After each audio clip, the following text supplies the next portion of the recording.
Jane Eyre by Charlotte Bronte. Chapter 32. I continued the labors of the village school as actively and faithfully as I could. It was truly hard work at first. Some time elapsed before, with all my efforts, I could comprehend my scholars and their nature. Wholly untaught, with faculties quite torpid, they seemed to me hopelessly dull, and at first sight, all dull alike. But I soon found I was mistaken.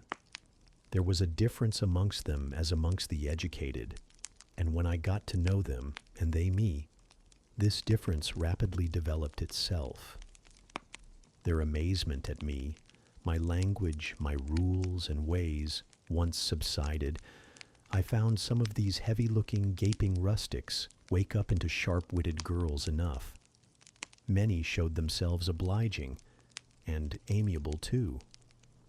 And I discovered amongst them not a few examples of natural politeness and innate self-respect, as well as of excellent capacity, that won both my goodwill and my admiration.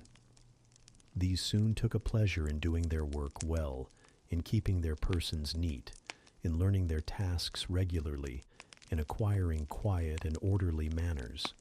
The rapidity of their progress in some instances was even surprising, and an honest and happy pride I took in it.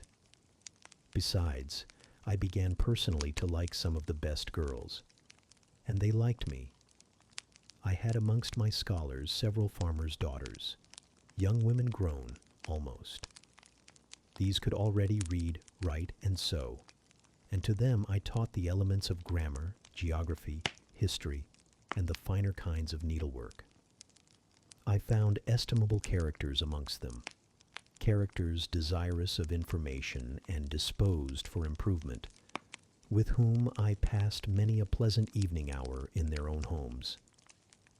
Their parents, then, the farmer and his wife, loaded me with attentions. There was an enjoyment in accepting their simple kindness, and in repaying it by a consideration, a scrupulous regard to their feelings, to which they were not perhaps at all times accustomed, and which both charmed and benefited them, because while it elevated them in their own eyes, it made them emulous to merit the deferential treatment they received. I felt I became a favorite in the neighborhood. Whenever I went out, I heard on all sides cordial salutations, and was welcomed with friendly smiles. To live amidst general regard, though it be but the regard of working people, is like sitting in sunshine, calm and sweet. Serene inward feelings bud and bloom under the ray. At this period of my life, my heart far oftener swelled with thankfulness than sank with dejection. And yet, reader, to tell you all, in the midst of this calm, this useful existence, after a day passed in honorable exertion amongst my scholars, an evening spent in drawing or reading contentedly alone, I used to rush into strange dreams at night. Dreams many-colored, agitated, full of the ideal, the stirring, the stormy. Dreams where, amidst unusual scenes, charged with adventure, with agitating risk and romantic chance, I still again and again met Mr. Rochester, always at some exciting crisis, and then the sense of being in his arms, hearing his voice, meeting his eye, touching his hand and cheek, loving him, being loved by him. The hope of passing a lifetime at his side would be renewed with all its first force and fire. Then I awoke. Then I recalled where I was, and how situated. Then I rose up on my curtainless bed, trembling and quivering, and then the still, dark night witnessed the convulsion of despair and heard the burst of passion. By 9 o'clock the next morning I was punctually opening the school, tranquil, settled, prepared for the steady duties of the day. Rosamond Oliver kept her word in coming to visit me. Her call at the school was generally made in the course of her morning ride. She would canter up to the door on her pony, followed by a mounted livery servant.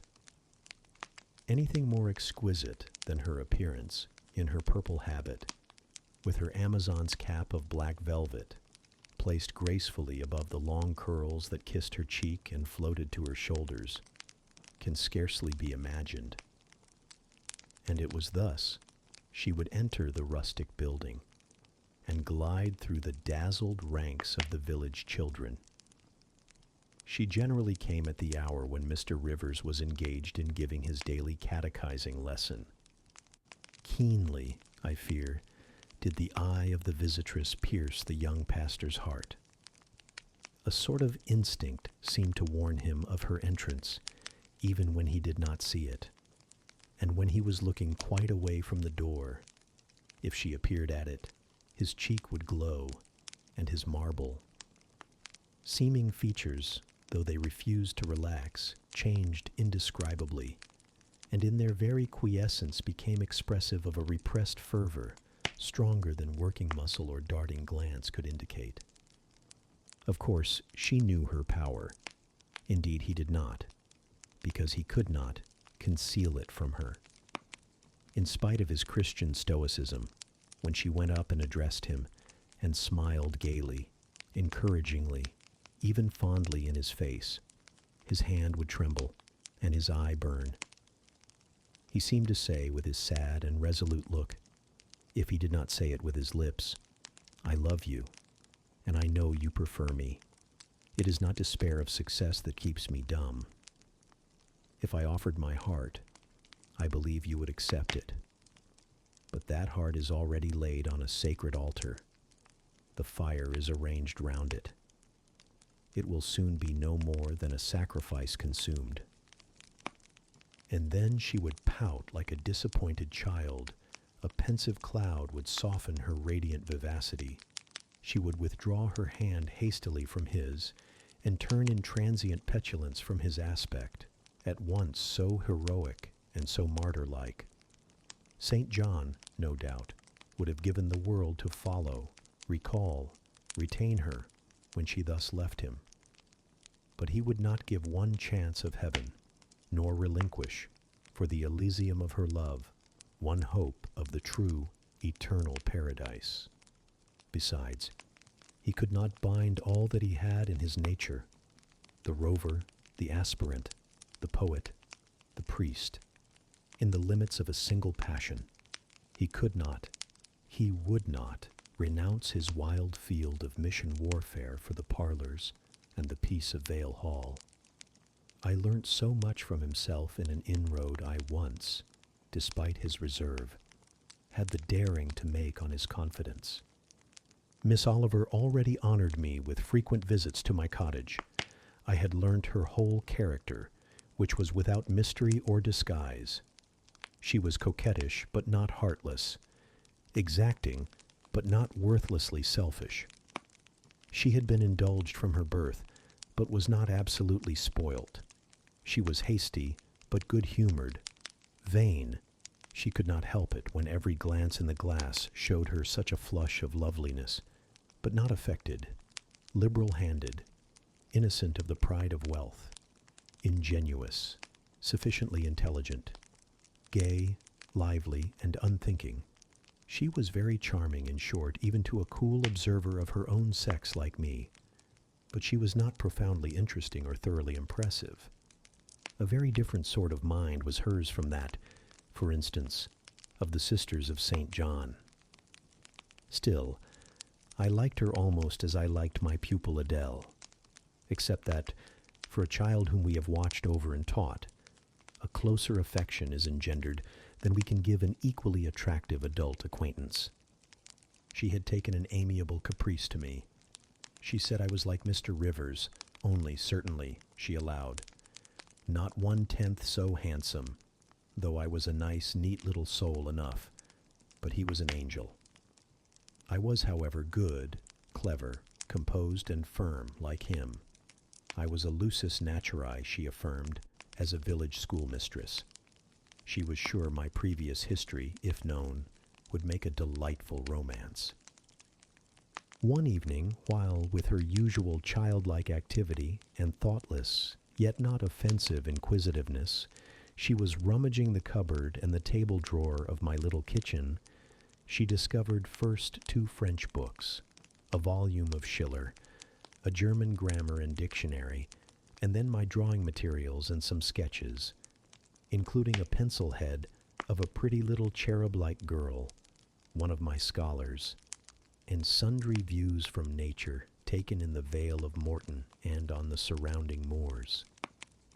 She was first transfixed with surprise, and then electrified with delight. Had I done these pictures? Did I know French and German? What a love! What a miracle I was! I drew better than her master in the first school in S. Would I sketch a portrait of her to show to Papa? With pleasure, I replied, and I felt a thrill of artist, delight at the idea of copying from so perfect and radiant a model. She had then on a dark blue silk dress. Her arms and her neck were bare. Her only ornament was her chestnut tresses, which waved over her shoulders with all the wild grace of natural curls. I took a sheet of fine cardboard and drew a careful outline. I promised myself the pleasure of coloring it, and, as it was getting late then, I told her she must come and sit another day. She made such a report of me to her father that Mr. Oliver himself accompanied her next evening. A tall, massive-featured, middle-aged, and gray-headed man, at whose side his lovely daughter looked like a bright flower near a hoary turret. He appeared a taciturn, and perhaps a proud personage, but he was very kind to me. The sketch of Rosamond's portrait pleased him highly. He said I must make a finished picture of it.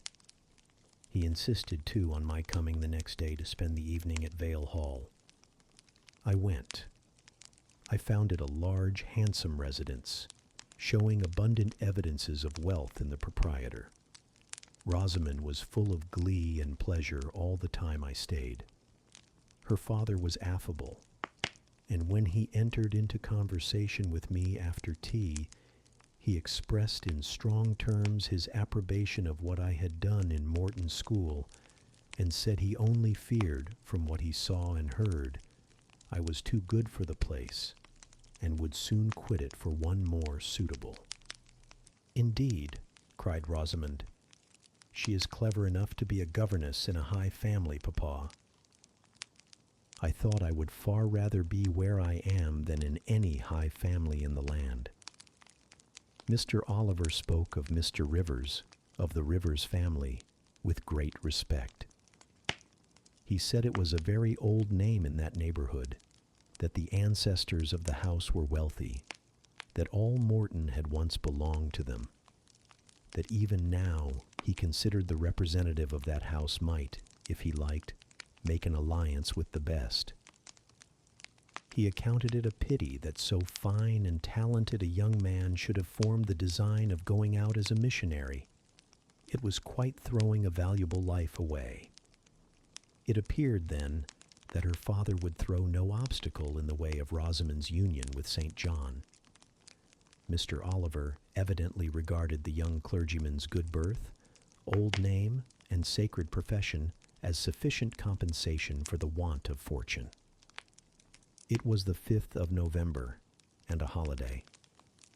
My little servant, after helping me to clean my house, was gone, well satisfied with the fee of a penny for her aid. All about me was spotless and bright, scoured floor, polished grate, and well-rubbed chairs. I had also made myself neat, and had now the afternoon before me to spend as I would. The translation of a few pages of German occupied an hour. Then I got my palette and pencils and fell to the more soothing, because easier occupation, of completing Rosamond Oliver's miniature. The head was finished already. There was but the background to tint and the drapery to shade off. A touch of carmine, too, to add to the ripe lips. A soft curl here and there to the tresses. A deeper tinge to the shadow of the lash under the azured eyelid. I was absorbed in the execution of these nice details, when, after one rapid tap, my door unclosed, admitting St. John Rivers. "I am come to see how you are spending your holiday," he said. "Not, I hope, in thought? No, that is well. While you draw, you will not feel lonely. You see, I mistrust you still, though you have borne up wonderfully so far. I have brought you a book for evening solace." And he laid on the table a new publication, a poem, one of those genuine productions so often vouchsafed to the fortunate public of those days, the golden age of modern literature. Alas, the readers of our era are less favored. But courage. I will not pause either to accuse or repine. I know poetry is not dead, nor genius lost, nor has mammon gained power over either to bind or slay. They will both assert their existence, their presence, their liberty and strength again one day. Powerful angels, safe in heaven, they smile when sordid souls triumph and feeble ones weep over their destruction.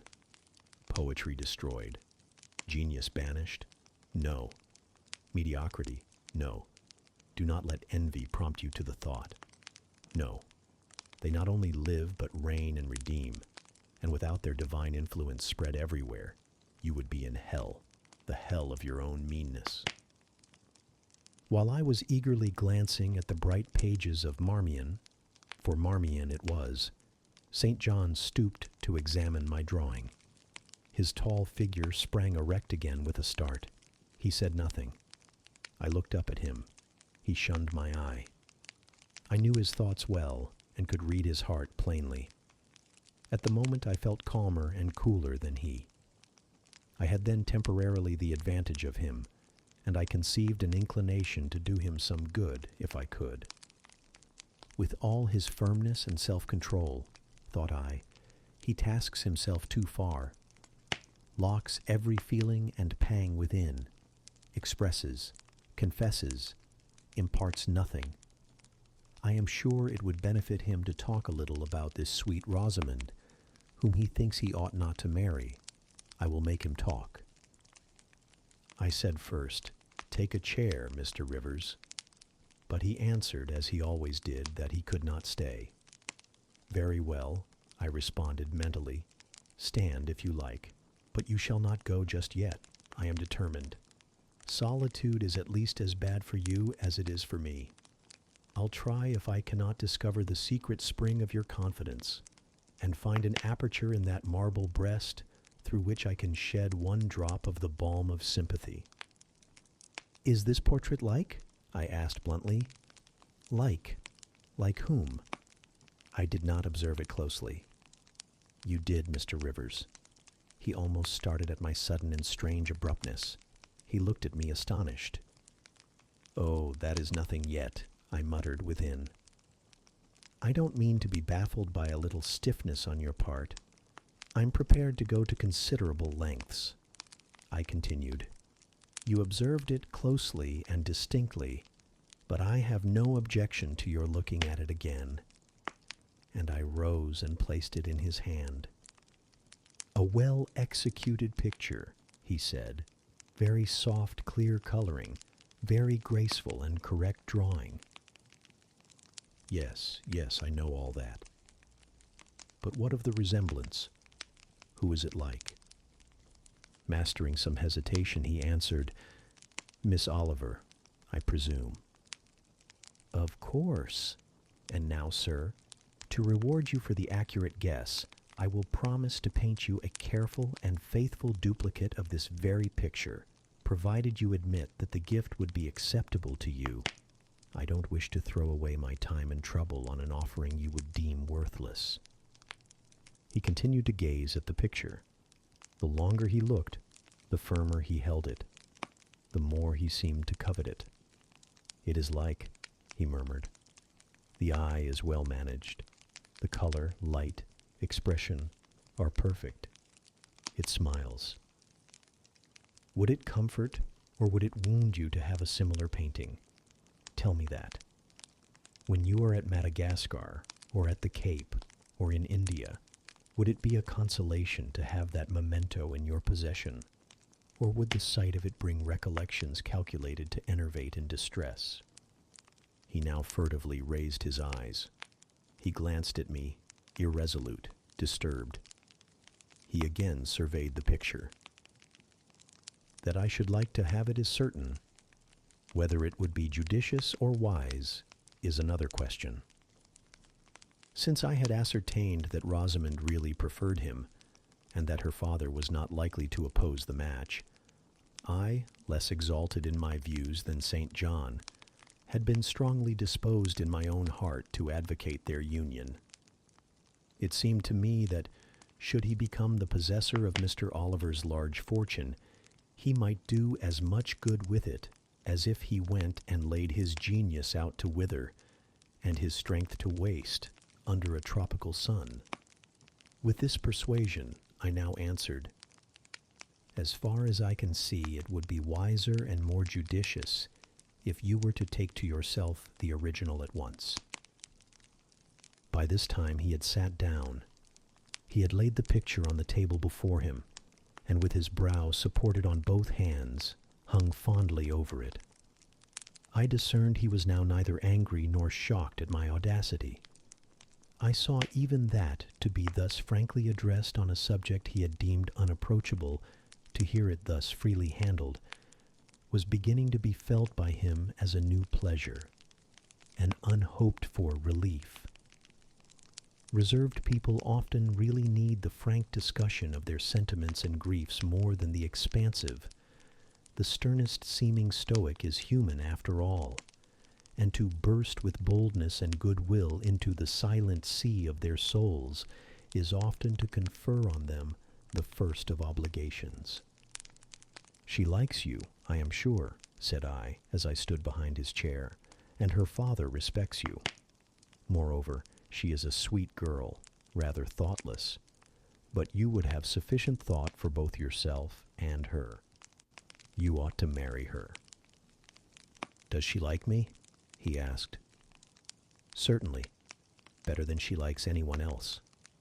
She talks of you continually. There is no subject she enjoys so much or touches upon so often." "It is very pleasant to hear this," he said. "Very. Go on for another quarter of an hour." And he actually took out his watch and laid it upon the table to measure the time. "But where is the use of going on?" I asked. "When you are probably preparing some iron blow of contradiction, or forging a fresh chain to fetter your heart. Don't imagine such hard things.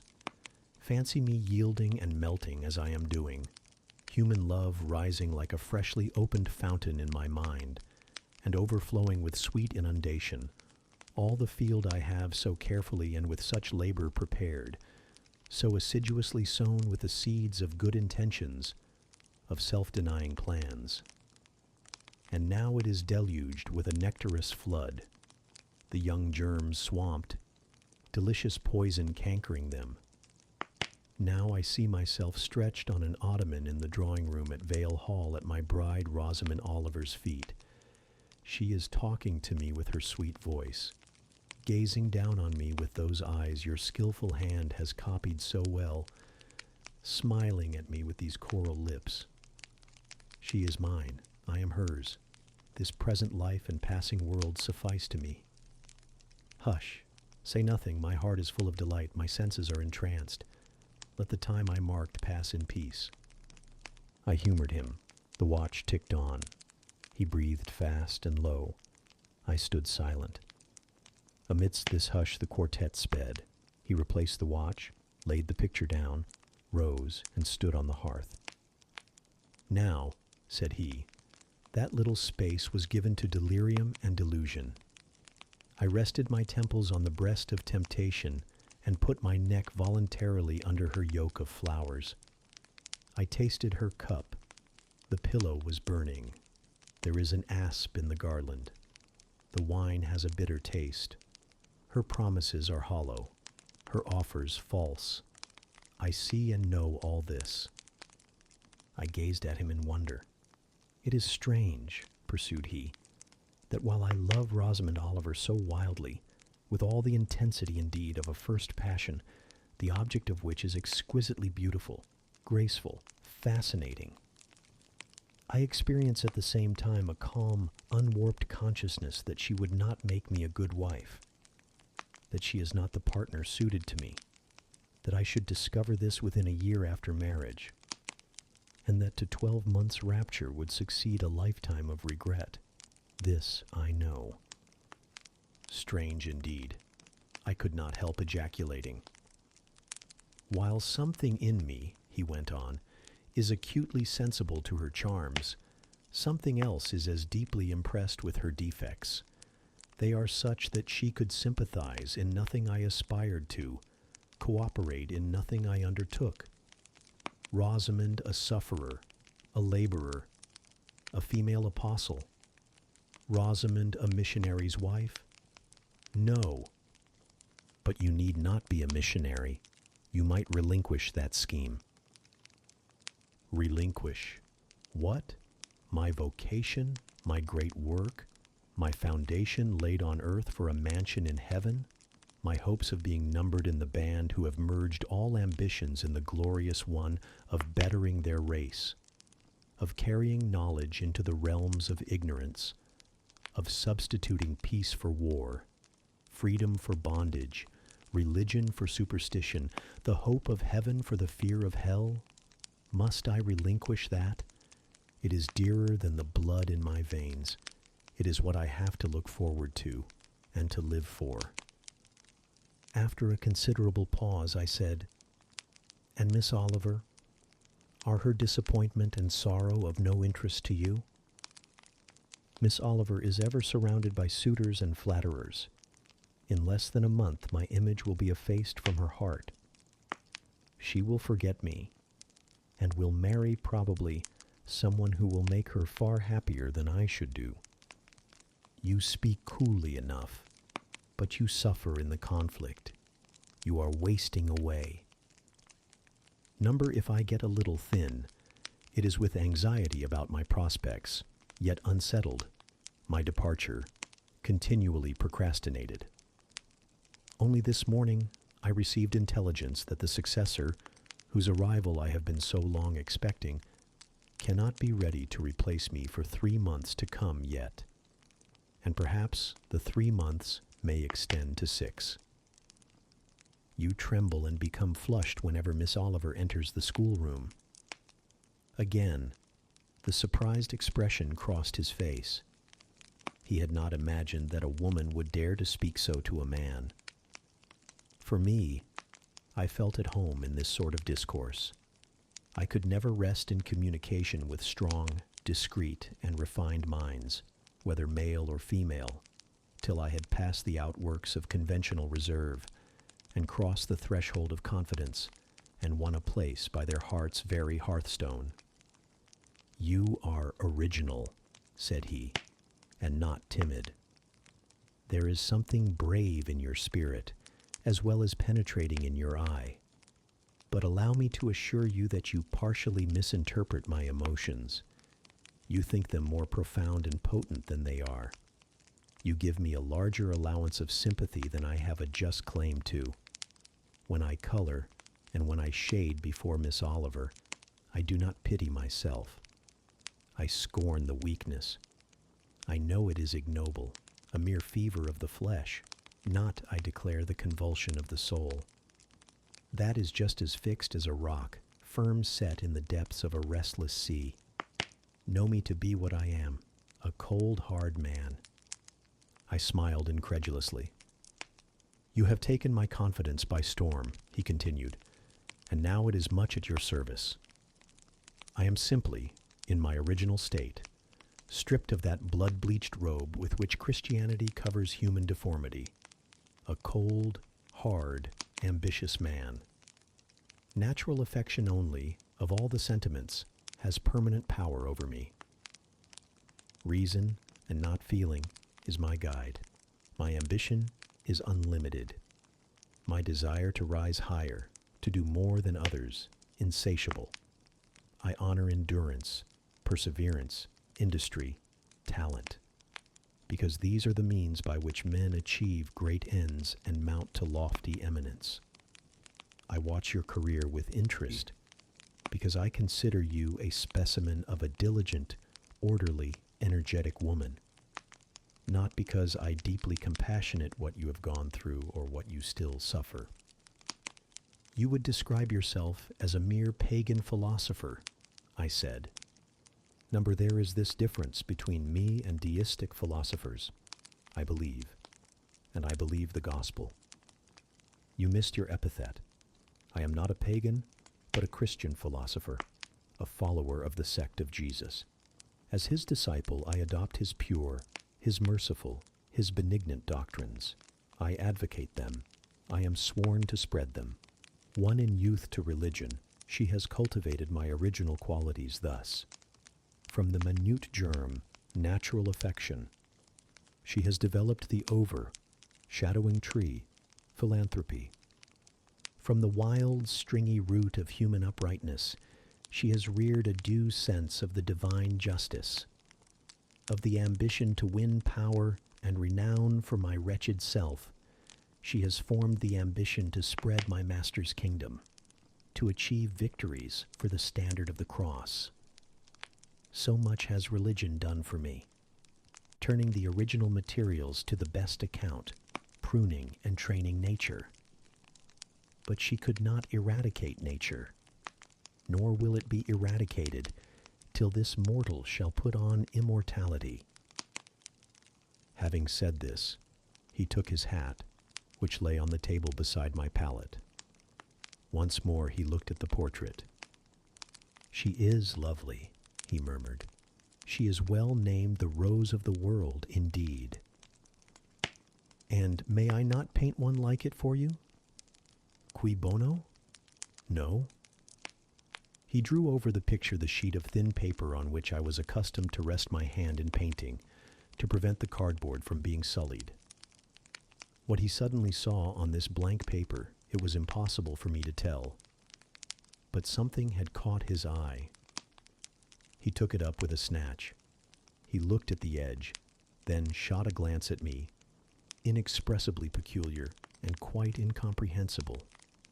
A glance that seemed to take and make note of every point in my shape, face, and dress, for it traversed all, quick, keen as lightning. His lips parted as if to speak, but he checked the coming sentence, whatever it was. "What is the matter?" I asked. "Nothing in the world," was the reply, and replacing the paper, I saw him dexterously tear a narrow slip from the margin. It disappeared in his glove, and with one hasty nod and good afternoon, he vanished. "Well," I exclaimed, using an expression of the district, "that caps the globe, however." I, in my turn, scrutinized the paper, but saw nothing on it save a few dingy stains of paint where I had tried the tint in my pencil. I pondered the mystery a minute or two, but finding it insolvable, and being certain it could not be of much moment, I dismissed and soon forgot it.